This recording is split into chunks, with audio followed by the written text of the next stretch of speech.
والعاكفين والركع السجود.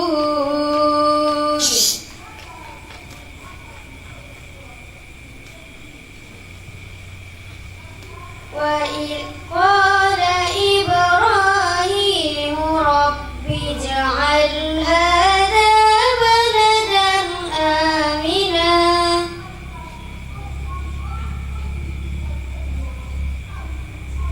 وارزق أهله من الثمرات من آمن منهم بالله واليوم الآخر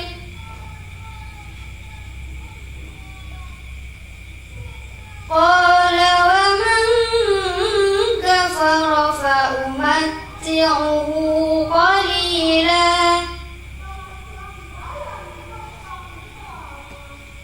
ثم أضطره إلى عذاب النار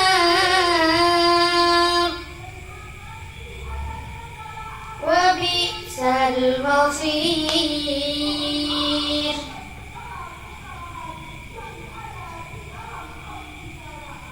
وإذ يرفع إبراهيم القواعد من البيت وإسماعيل ربنا تقبل منا إنك أنت السميع العليم.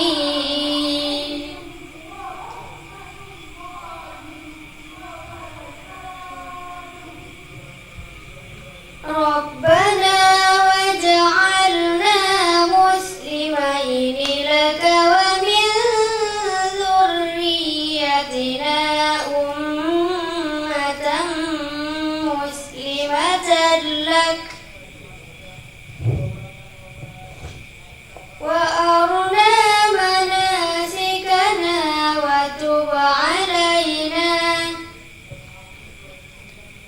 إنك أنت التواب الرحيم.